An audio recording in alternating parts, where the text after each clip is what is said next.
은혜가 풍성하신 하나님, 임마누엘 찬양대의 고백처럼 세월 지나갈수록 의지할 것 밖에 없는 연약한 우리의 모습을 하나님 앞에서 보게 됩니다. 우리가 더욱 의지하며 더욱 간구하오니 주님께서 우리의 모든 간구를 듣고 응답하여 주옵소서.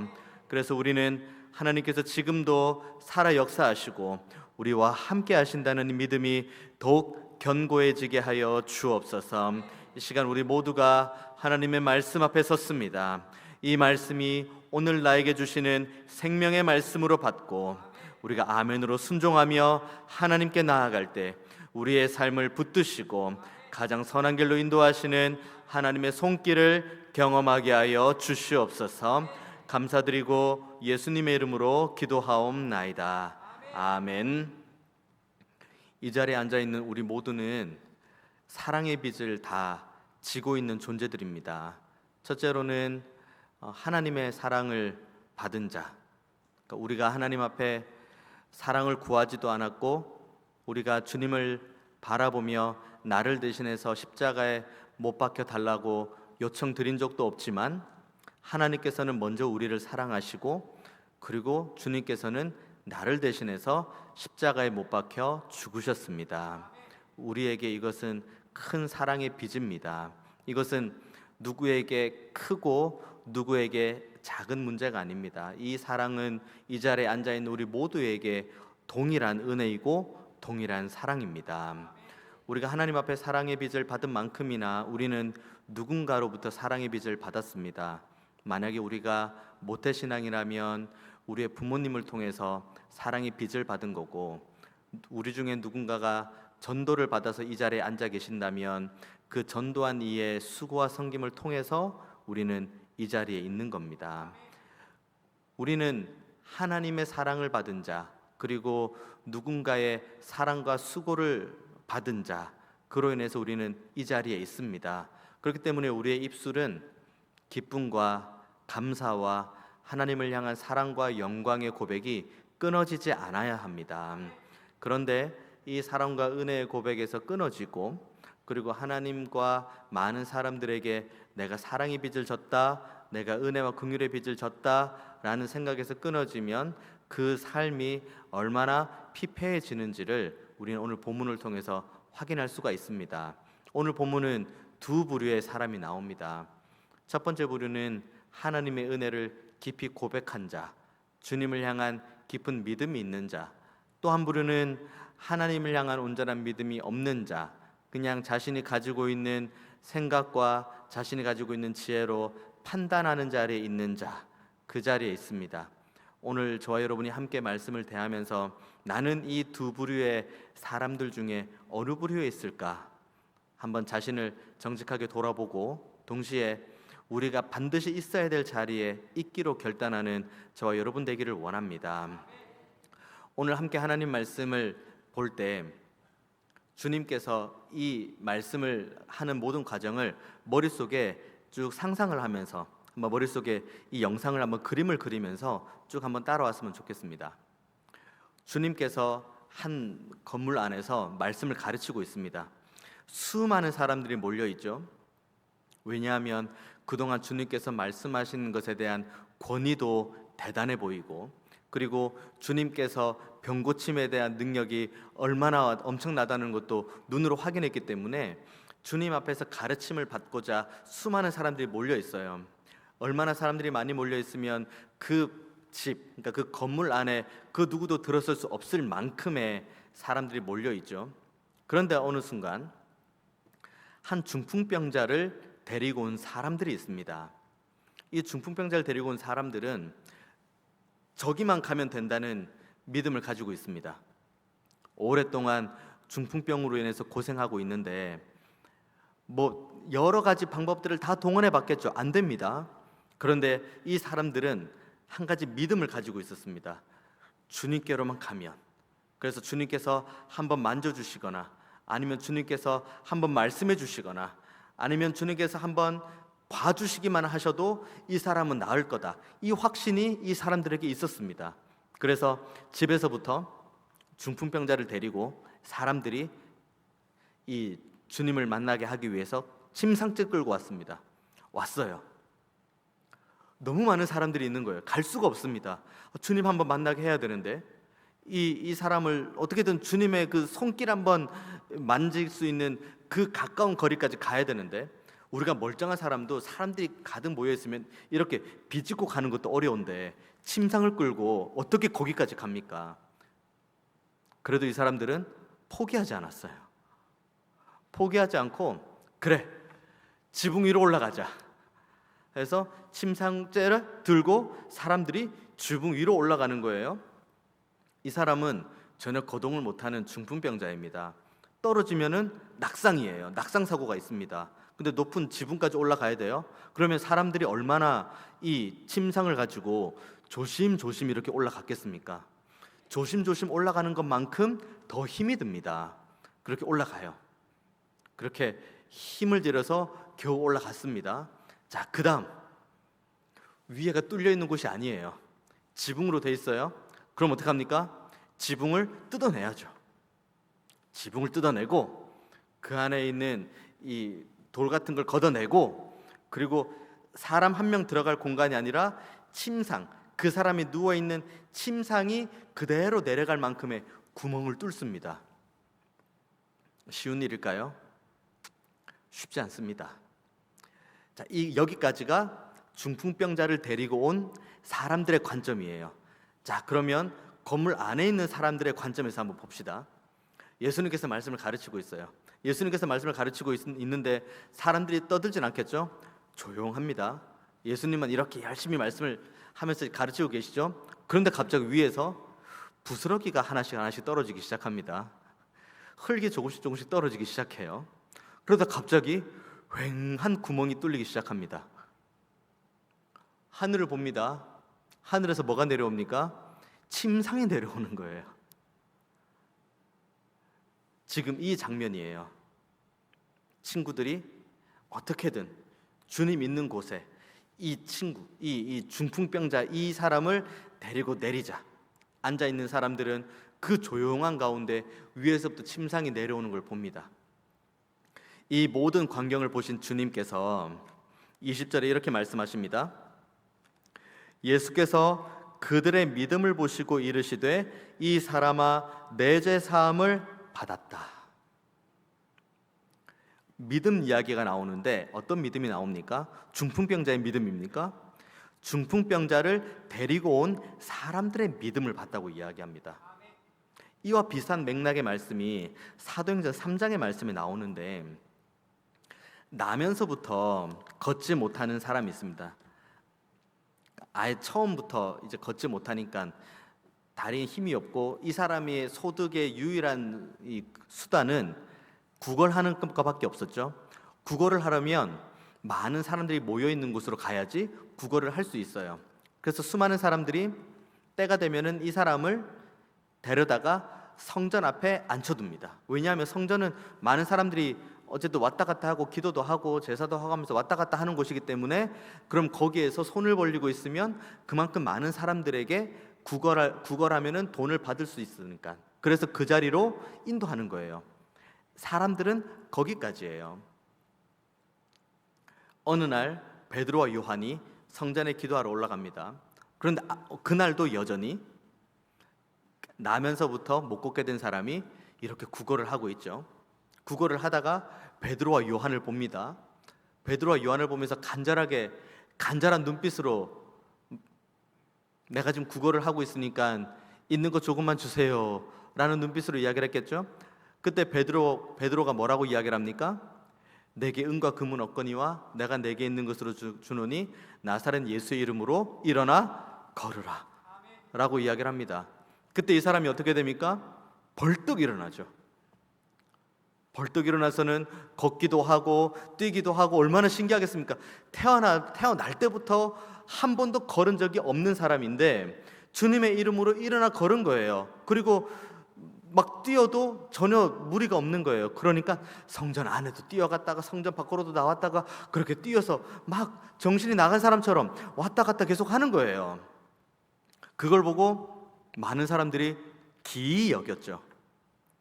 그리고 이 일이 어떻게 된 일이냐 묻죠. 그때 베드로가 사도행전 3장 16절에서 이렇게 이야기합니다. 그 이름을 믿음으로 그 이름이 너희가 보고 아는 이 사람을 성하게 하였나니 예수로 말미암아 난 믿음이 너희 모든 사람 앞에서 이같이 완전하게 낫게 하였느니라. 그러니까 믿음 이야기를 합니다. 베드로가 이렇게 고백할 수 있는 이유는 먼저는 베드로가 이 은혜를 받은 거예요. 베드로가 처음에 예수님 앞에 부름을 받았죠. 그리고 3년 동안 예수님을 쭉 따라다녔죠. 나름 말씀도 받고 앞에서 기적도 경험하고 수만 가지 것들을 다 경험했죠. 그런데 결정적인 순간, 예수님께서 십자가에 못 박혀 죽으시던 날 밤이 결정적인 순간이라고 하면 순간인데, 그때 베드로는 내가 죽으면 죽었지 제가 주님을 부인하지 않겠습니다 라고 이야기를 했지만, 결국 베드로는 어떻게 됐습니까? 3번이나 부인했죠. 그리고는 예수님께서 십자가에 못 박혀 죽으시고 부활하시면서 제자들에게 찾아가시죠. 베드로에게도 찾아가십니다.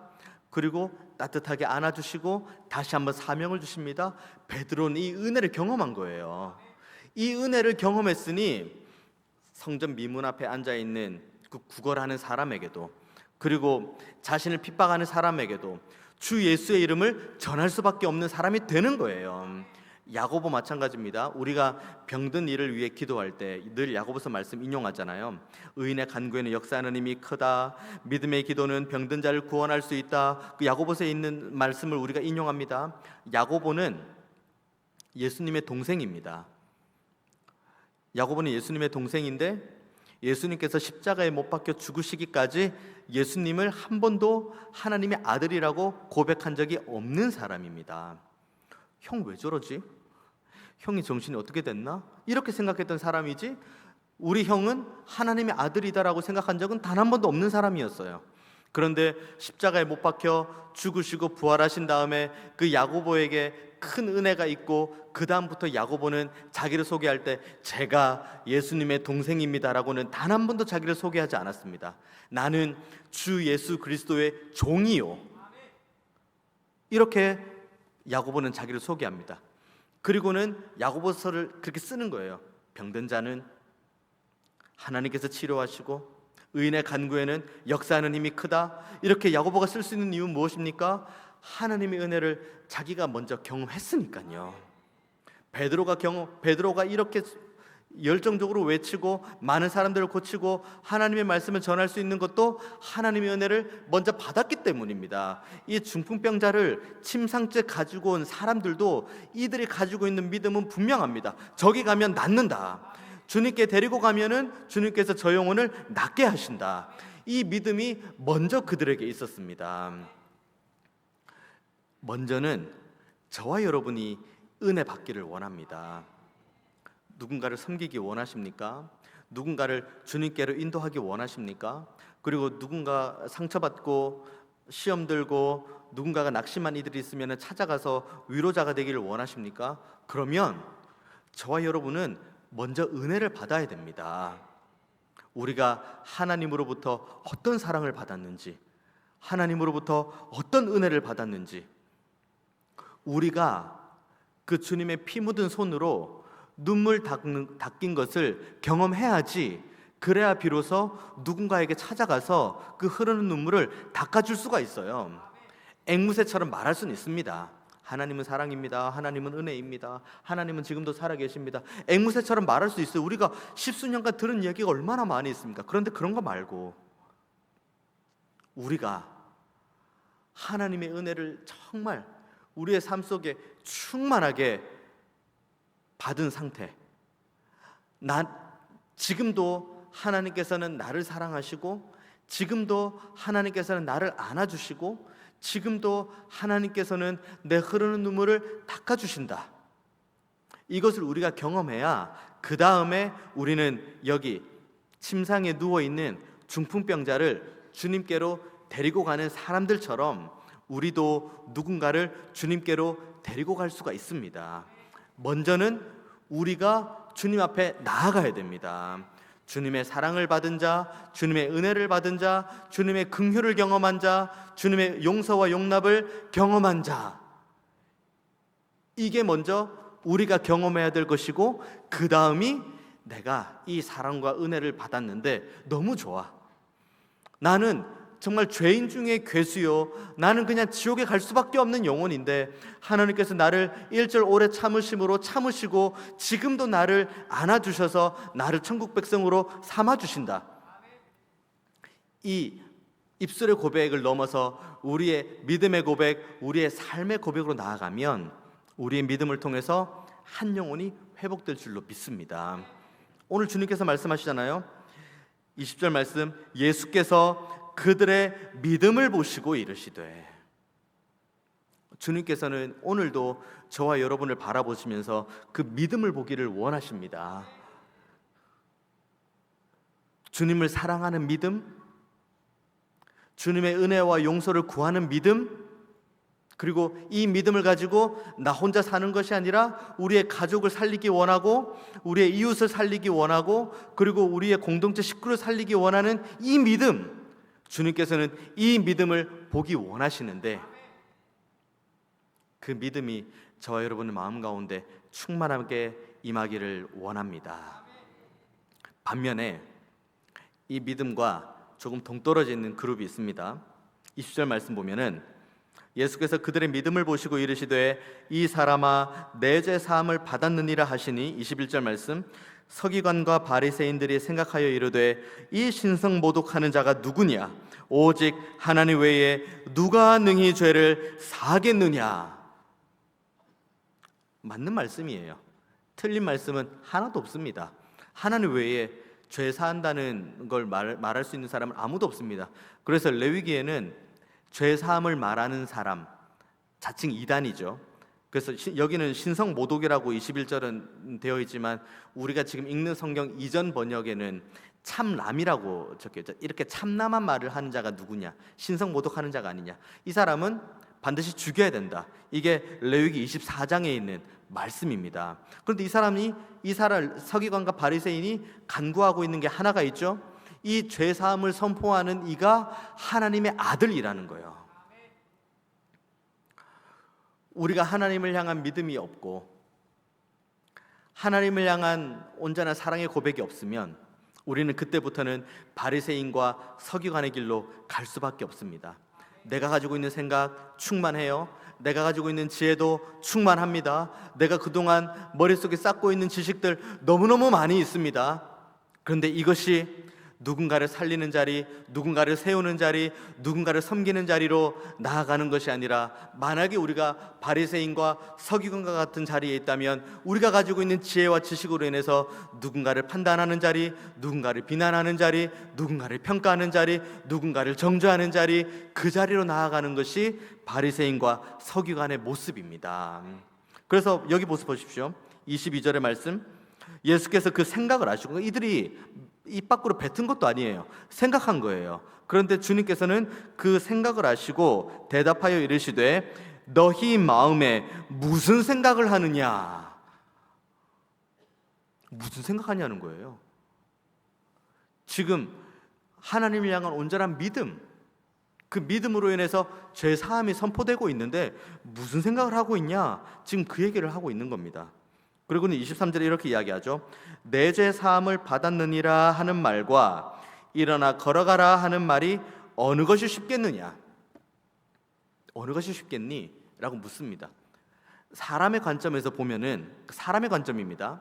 사람의 관점에서 보면은 죄 사함을 받았다라고 말하는 것이 병든 자를 고치는 것보다 훨씬 쉽습니다. 왜냐하면 죄 사함을 받았어. 당신은 죄 사함을 받았습니다. 사람 눈에 보입니까? 안 보여요. 사람 눈에는 확인도 안 되죠. 그런데 죄 사함을 받았습니다. 이렇게 말하는 게 훨씬 쉽죠. 그런데 당신이 이제는 그 병에서 나았습니다 라고 하면 눈앞에서 보여야 되는 거죠. 근데 그거는 사람의 관점에서는 어려운 문제죠. 근데 주님께서는 굳이 중풍병자를 데리고 왔어요. 믿음 있는 사람들이. 그리고 그 믿음 있는 사람들의 모습을 보고 주님께서 이 병든 자가 나았다라고 하시면은 별 문제가 없을 것처럼 보이는데 굳이 거기에 뭐라고 하시냐면 죄사함을 받았다라고 이야기를 합니다. 믿음을 보시고 죄사함을 받았다. 신앙의 중심이, 우리 신앙의 뿌리가, 우리 신앙의 시작이 이 죄사함에서 있지 않으면 우리는 바리새인과 서기관의 길을 갈 수밖에 없습니다. 기독교 외에 수많은 종교가 있어요. 그러니까 정성을 쌓죠. 그러니까 치성입니다. 치성으로 나아가고, 뭐 바치라고 하면 바치고, 뭐 드리라고 하면 드리고, 뭐 많은 것들 할 수 있죠. 그것들 하는 이유가 뭡니까? 잘 되게 해주세요. 내가 이런 문제가 있는데 해결해 주세요. 이렇게 좀 잘 됐으면 좋겠습니다. 그래서 제 범사가 늘 복을 받기 원합니다. 제 삶이 항상 충만하게 되기 원합니다. 만약에 우리의 입술의 고백이 이들의 고백과 같다면 타 종교에서 우상신을 섬기는 것과 우리와 큰 차이가 없는 거예요.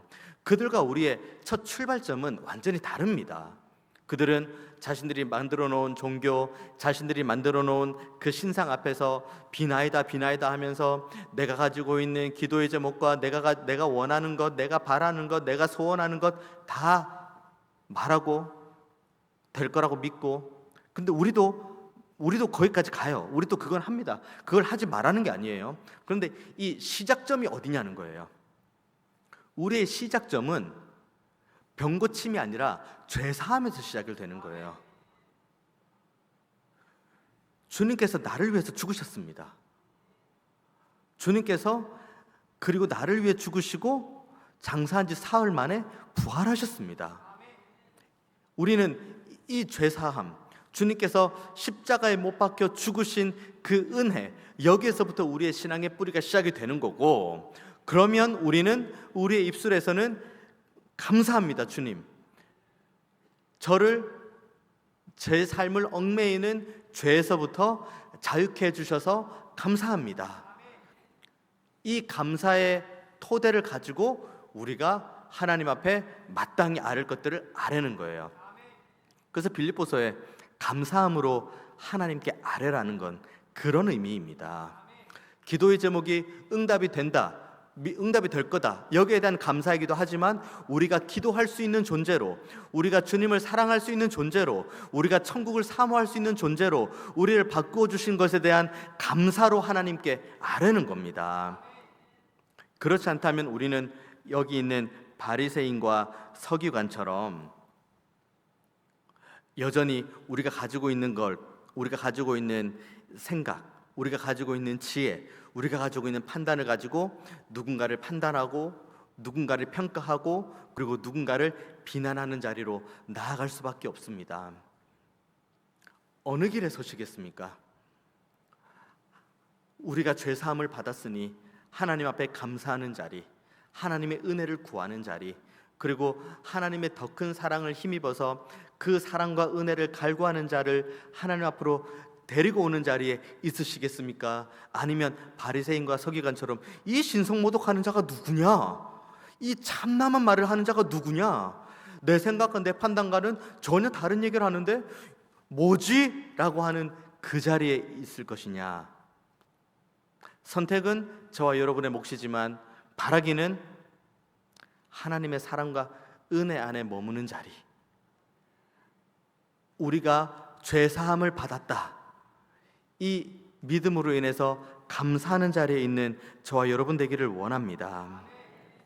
그래서 이렇게 이야기를 하신 다음에 그들의 바리새인과 서기관들의 생각을 아시고 대답을 하신 다음에 24절에 이렇게 이야기합니다. 그러나 인자가 땅에서 죄를 사하는 권세가 있는 줄을 너희로 알게 하리라 하시고, 중풍병자에게 말씀하시되 내가 내게 이르노니 일어나 내 침상을 가지고 집으로 가라 하시매. 내 죄 사함을 받았다라고 선언을 했는데 그 사람이, 중풍병자가 갑자기 회복이 되어서 자신의 침상을 가지고 집으로 돌아가는 거예요. 그러면 거기에 있는 많은 사람들은 뭘 확인할 수가 있는 겁니까? 주님은 첫 번째, 죄를 사하는 권세가 있는 분, 두 번째, 병을 고칠 수 있는 분, 이 두 가지를 이 사람들은 눈앞에서 경험할 수 있는 거예요. 이걸 가장 직접적으로 경험한 사람이 누구입니까? 중풍병자입니다. 산 증인이에요. 여기 있는 수많은 사람들은 목격자예요.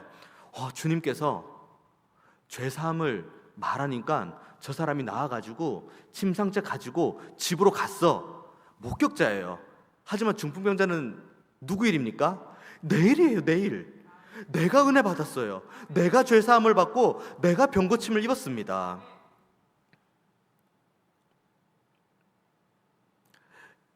여러분의 눈빛을 보니 아직도 중풍병자를 보는 목격자처럼 있을까 말까 고민하는 분들이 계실지도 모르겠습니다만은, 저와 여러분은 중풍병자보다도 더 심각한 자리에 있는 자였습니다. 천국과는 전혀 소망이 없는 자였어요. 사람의 관점으로 다시 볼까요? 우리는 이 땅에 태어났습니다. 우연히 태어난 거죠.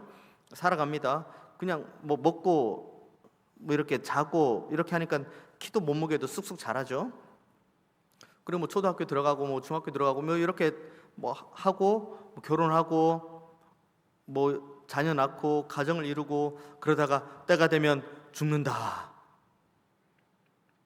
여기에 만약에 하나님이 없으면 우리는 그냥 일평생을 이렇게 살다가 지옥에 가는 존재예요.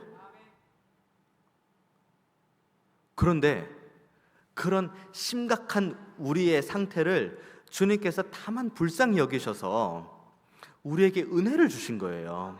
구원의 은혜, 죄사함의 은혜, 병고침을 받은 은혜. 그래서 우리는 이 자리에 있는 거예요. 그리고 그 은혜는 한 번 받고 끝난 게 아닙니다. 지금도 주님께서는 우리와 함께 하십니다. 이 은혜를 베푸시는 주님이 지금도 우리와 함께 하십니다. 너무 주님을 저 멀리에 내버려 두지 마십시오. 그리고 주님을 여기 성경 안에만 놔두지 마십시오. 주님은 지금도 살아 역사하시고 우리와 함께 하십니다. 그리고 우리로 하여금 산 증인이 되어지기를 원하십니다.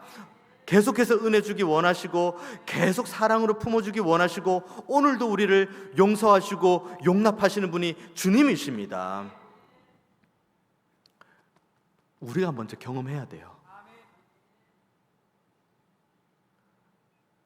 이 은혜와 사랑에서 우리가 멀어지는 것만큼이나 내 생각과 내 지혜가, 내 뜻과 내 계획과 내 경험이 커지게 됩니다. 하나님이 커질수록 나는 작아집니다. 내가 커질수록 하나님은 작아집니다. 그리고 하나님의 사랑을 경험하고 하나님의 은혜를 경험하고 그것을 날마다 맛보아 알면은 절대로 그 은혜의 자리에서 떠날 수가 없습니다. 여기가 가장 좋은 걸요. 하나님의 사랑과 은혜가 있는 곳이 가장 좋은 곳이고 가장 행복한 곳이고 바로 이곳이 하나님의 나라인데 어디로 갑니까? 마귀에게 틈을 주지 마십시오. 마귀에게 박수 받는 일은 하지 마십시오. 우리가 말하고 행동하는 것을 보고 하나님께서 박수를 쳐주실까? 마귀가 우리를 향해 박수를 쳐줄까? 우리가 조금만 겸비해서 기도하고 간구하면 우리 자신이 제일 잘 압니다.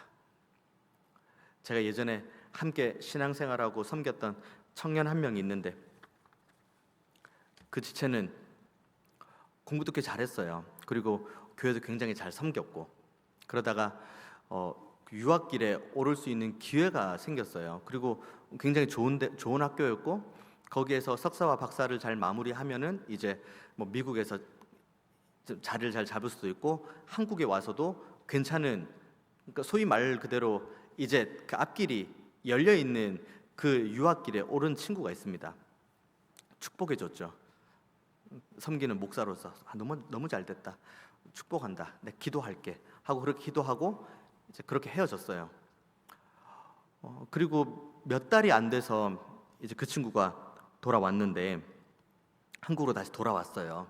물론 그 친구가 그 사이에도 몇 번 대화가 오갔기 때문에 무슨 이유 때문에 고민하는지는 잘 알고 있지만 결국은 이제 그 유학 얘기를 접고 다시 한국에 와서 한국에서 다시 시작을 하더라고요.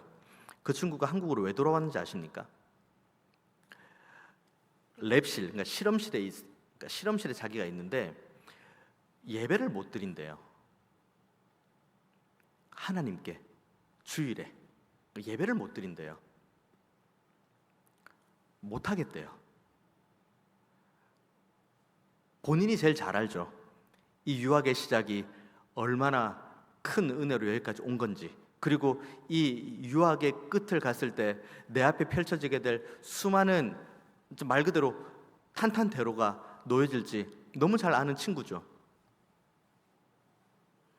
한국으로 왔습니다. 다 접고. 그리고 여전히 그 자리에서 교회를 섬기고, 그 자리에서 영혼을 섬기고, 그리고 뭐 단기 선교다 뭐다 있으면 가가지고 또 한 번 얼굴도 보지 못하는 친구들 가서 또 섬기고, 그리고 또 한국에 가서는 또 최선을 다해서 공부하고. 하나님의 은혜를 맛본 자는 세상이 말하는 뭐 그런 것들에 일희일비하지 않습니다. 어떻게 하면 내가 하나님을 내 삶을 통해서 기쁘시게 할까? 어떻게 하면 내 입술과 내 말의 묵상이 하나님께 연락될 수 있을까? 어떻게 하면은 내가 섬기고 내가 살아가는 모든 삶의 여정을 통해서 하나님께 영광을 드릴 수 있을까? 이 생각만 해도 시간이 없어요. 그런데 만약에 우리 안에 이 하나님의 은혜에서, 그리고 하나님을 사랑하는 자리에서 우리가 조금씩 멀어지고 있다면 우리는 바리새인과 서기관과 같은 자리에 있을 수밖에 없습니다. 바라기는 저와 여러분이 첫 번째로는 중풍병자를 데리고 온 그 사람들의 그 간절한 믿음, 그 믿음이 저와 여러분 모두에게 있기를 원합니다. 두 번째로는 중풍병자가 자신의 온몸으로 경험한 것, 병고침을 받았고 죄 사함을 누리는 이 산증인이 된 이 모습을 저와 여러분 모두가 동일하게 경험하게 되기를 원합니다. 그래서 수만 가지 유혹들과 수만 가지 어려움 가운데서도 우리의 심지는 하나님을 향해 견고해지고, 하나님이 보기를 원하시는 그 믿음, 하나님께서 찾으시는 그 믿음, 내가 이 믿음을 어디서 찾을까? 이 믿음을 내가 어디에서 발견할까? 하고 하나님께서 이렇게 찾고 계실 때 저와 여러분들이 발견되는 은혜가 있기를 원합니다. 그래서 이번 한 주 살아갈 때 중풍병자를 데리고 온 믿음, 그리고 중풍병자가 온전하게 경험한 그 은혜, 이 모든 것들을 온전하게 소유하시면서 하나님의 은혜를 더 간구하고 하나님의 사랑을 더 구하는 저와 여러분 되시기를 주님의 이름으로 축원드리겠습니다. 기도하겠습니다. 은혜가 풍성하신 하나님, 우리에게 더 큰 믿음을 허락하여 주옵소서. 우리가 받은 사랑은, 우리가 받은 은혜에 비하면 우리가 하나님 앞에 올려드리는 것은 미약하고도 작습니다. 하지만 하나님께서는 이것도 귀하게 여기셔서 착하고 충성된 종이라고 말씀하셨사오니 하나님, 이 은혜에 감사하는 삶을 살게 하여 주옵소서. 하나님께서 우리에게 허락하신 말씀의 반석 위에서 좌로도 우로도 치우치지 않고 하나님의 은혜를 사모하는 자리에만 있게 하여 주옵소서. 중풍병자를 데리고 온 믿음, 그리고 중풍병자가 온몸으로 경험한 병고침과 제사함의 은혜를 우리 모두가 누리고 경험하기를 원하오니 주님, 우리의 삶을 책임져 주시옵소서. 감사드리고 예수님의 이름으로 기도하옵나이다. 아멘.